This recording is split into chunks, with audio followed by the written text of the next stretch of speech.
Chapter 1. Empires clash. At the start of the 20th century, Europe was at the peak of human accomplishment. In industry, technology, and science it had advanced beyond all previous societies. In wealth, knowledge, and power it exceeded any civilization that ever had existed. Europe is almost the smallest of the continents, 3 or 4 million square miles in extent, depending on how you define its eastern frontiers. By contrast, the largest continent, Asia, has 17 million square miles. Indeed, some geographers viewed Europe as a mere peninsula of Asia. Yet, by the beginning of the 1900s, the great powers of Europe, a mere handful of countries, had come to rule most of the earth. Between them, Austria-Hungary, France, Germany, Great Britain, Italy, and Russia dominated Europe, Africa, Asia, the Pacific, and even substantial parts of the Western Hemisphere. Of what little remained, much belonged to less powerful European states, Belgium, Holland, Portugal, and Spain. When all of its empires were added together, Europe spanned the globe. But the European empires were of greatly unequal size and strength, an imbalance that led to instability, and as they were rivals, their leaders were continuously matching them against one another in their minds, trying to guess who would defeat whom in case of war and with whom, therefore, it would be best to ally. Military prowess was seen as a supreme value in an age that mistakenly believed Charles Darwin's survival of the fittest to refer to the most murderous rather than, as we now understand it, to the best adapted. The British Empire was the wealthiest, most powerful, and largest of the great powers. It controlled over a quarter of the land surface and a quarter of the population of the globe, and its navy dominated the world ocean that occupies more than 70% of the planet. Germany, a newly created confederation led by militarist Prussia, commanded the most powerful land army. Russia, the world's largest country, a backward giant that sprawled across 2 continents, remained an enigma, enfeebled by a war it lost to Japan in 1904-05, and by the Revolution of 1905, it turned itself around by industrializing and arming with financial backing from France. France, despite exploiting a large empire, no longer was a match for Germany and therefore backed Russia as a counterweight to Teutonic power. The dual monarchy of Austria-Hungary ruled a variety of nationalities who were restless and often in conflict. Italy, a new state, as a latecomer aspiring to take its place among the powers, hungered to be treated as an equal. It was commonly believed at the time that the road to wealth and greatness for European powers was through the acquisition of more colonies. The problem was that the great powers already controlled so much of the world that there was little left for others to take. Repeatedly, in going forward, the European powers ran up against one another. Time and again, war threatened, and only skilled diplomacy and self-restraint enabled them to pull back from the brink. The decades before 1914 were punctuated by crises, almost any one of which might have led to war. It was no accident that some of the more conspicuous of these crises resulted from moves by Germany.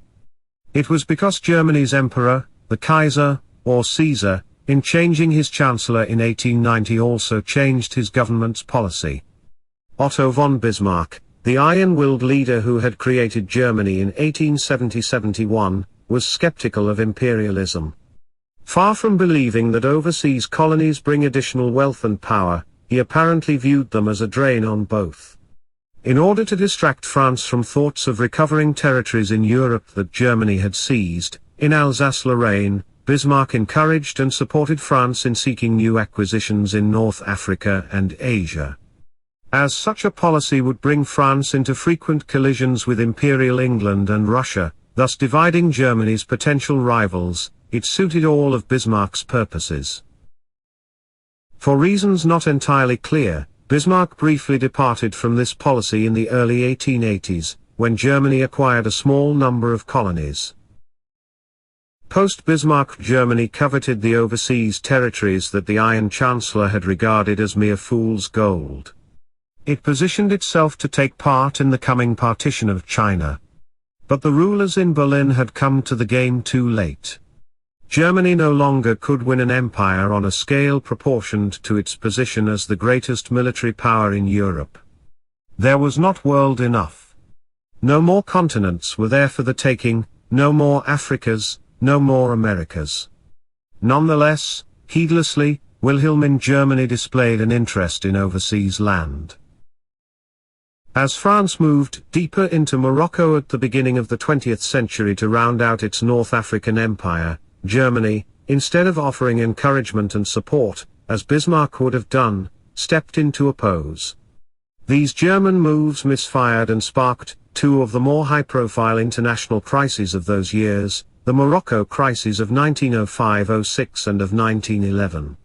To the German government these maneuvers may have been mere probes, but they caused genuine alarm in Europe. In retrospect, it is clear the problem was that Germany's post-1890 hunger for empire could no longer be satisfied except by taking overseas territories away from the other European countries. This was not something likely to be accomplished by peaceful means. Could Germany therefore content itself with remaining the leading military and industrial power on the continent but with African and Asian empires smaller than those of England or France? Germans themselves disagreed, of course, about what the answer to that question ought to be, and the climate of opinion was changing. Germany in 1914 was the only country on the continent with more industrial than farm workers, and the growing strength of its socialist and working-class masses suggested that the nation might be compelled to focus its attention on solving problems at home rather than on adventures abroad. Alternatively, it suggested that Germany's leaders would have to pursue an aggressive foreign policy in order to distract attention from problems at home that remained unsolved. Chapter 2.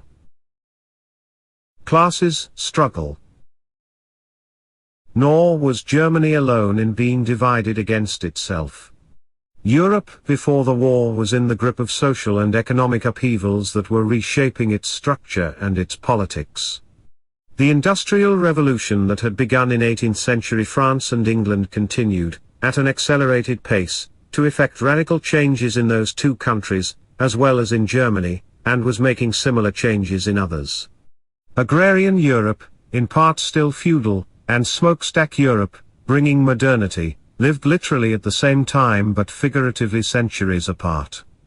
Some still were living as though in the 14th century, with their pack animals and their slow, almost unchanging village rhythms, while others inhabited the crowded, sprawling cities of the 20th century, driven by the newly invented internal combustion machine and informed by the telegraph.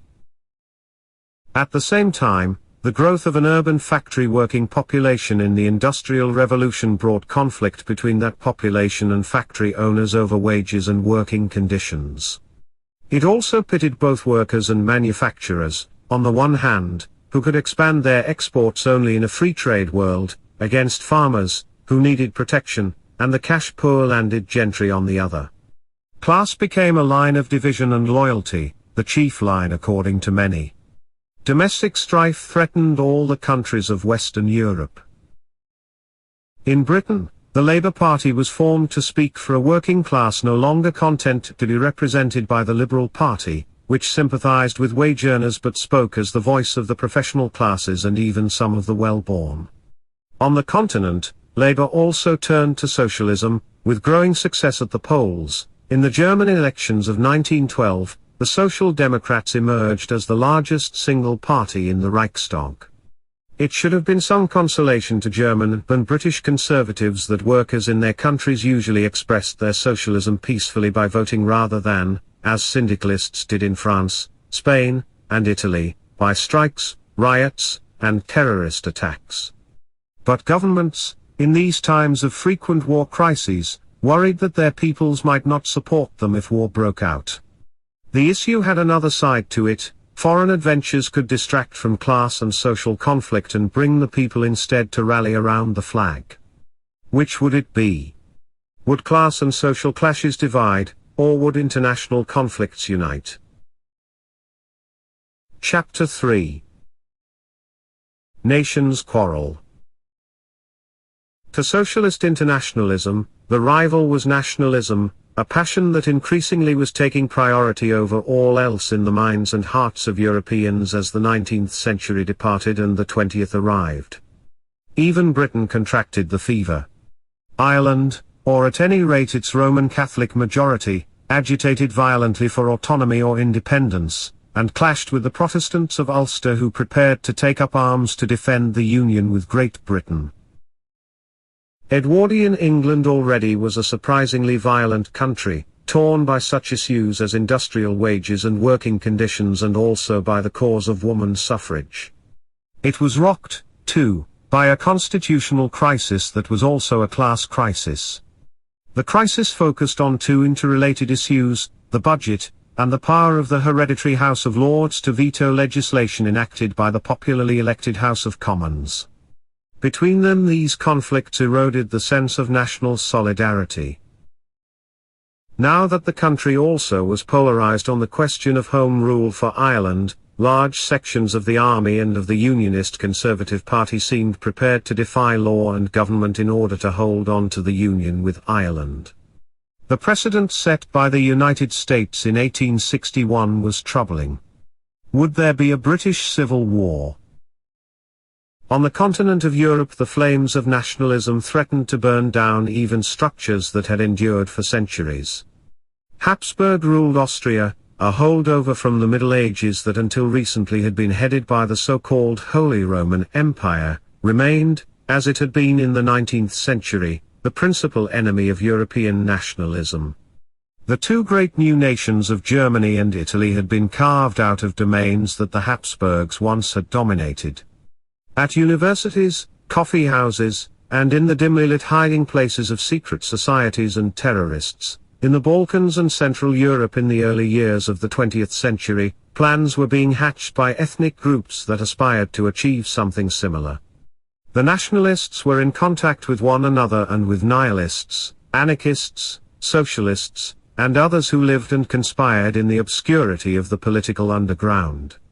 It was there that Serbs, Croats, Czechs, and others plotted to disrupt and destroy the Austrian Empire.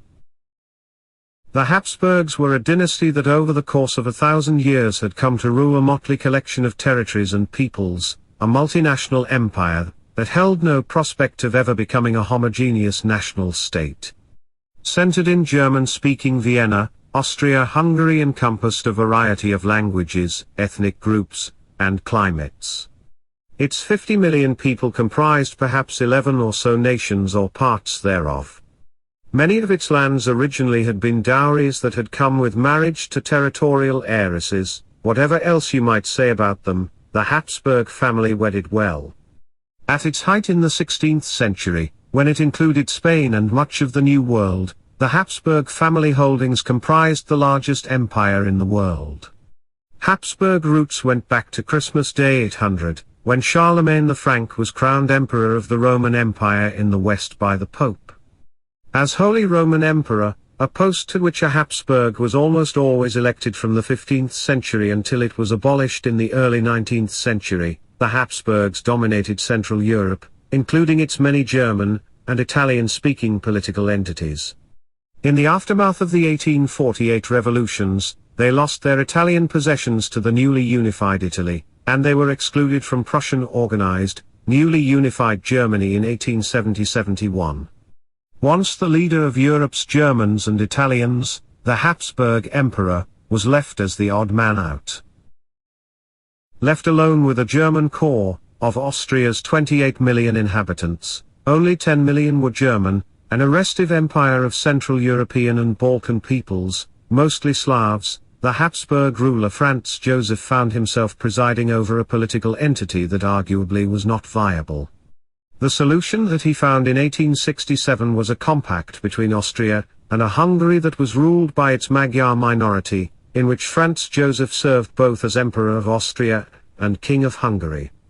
The dual monarchy, as it was called, was a state in which Austria and Hungary each had its own parliament, and its own prime minister, but there was only one foreign minister, one war minister, one finance minister, and, of course, only one monarch of both the Austrian Empire and the Hungarian Kingdom. The peoples who ruled were the minority Germans of Austria and the Magyar minority in Hungary. What they attempted to rule, in the words of one Habsburg statesman, was 8 nations, 17 countries, 20 parliamentary groups, 27 parties and a spectrum of peoples and religions. Europe was rapidly becoming a continent of nation-states. As it entered the 20th century, a chief weakness of Austria-Hungary was that it was on what looked to be the wrong side of history. But what was threatening to bring it down was a force that was not entirely progressive either. Nationalism had its atavistic aspects. Whether considered to be a political philosophy or its contrary, a type of mass delirium, nationalism was ambivalent. It was the democratic belief that each nation had the right to become independent and to rule itself. But it also was the illiberal insistence that non-members of the nation should assimilate, be denied civic rights, be expelled, or even be killed. Nationalism was hating some as an expression of loving others. To add to the murkiness, there was no agreement on what constitutes a nationality. The 1911 edition of the Encyclopaedia Britannica calls it a vague term and remarked that a nationality represents a common feeling and an organized claim rather than distinct attributes which can be comprised in a strict definition. So there was no general agreement on which groups were nations and which were not. It was one more issue for Europe to fight about. Some thought, some still think, that it was the main thing that Europe had to fight about. In the absence of scientific measurement of public opinion through polls, historians are unable to tell us with any certainty what the people of Europe thought or felt in the pre-1914 age. This leaves a gap in our knowledge. It is not so great a gap as it would be today, for a century ago the public played little role in the formation of foreign policy. But public opinion was of some significance, in that decision-makers presumably did take it into account, to the extent that they knew what it was. Evidence suggests that the most widespread feeling in Europe at the time was xenophobia, a great deal of hostility toward one another. The ethnic groups of the Balkans provided a conspicuous example of mutual hatred, but countries far more advanced exhibited such tendencies too. England is a case in point. It had been in conflict or at war with France on and off since the 11th century, in other words, for about 1,000 years. Anti-French feeling remained high well into the 20th century. Even during the First World War, in which the two countries were allies, British and French officers schemed and maneuvered against one another to take control of the post-war Arab Middle East.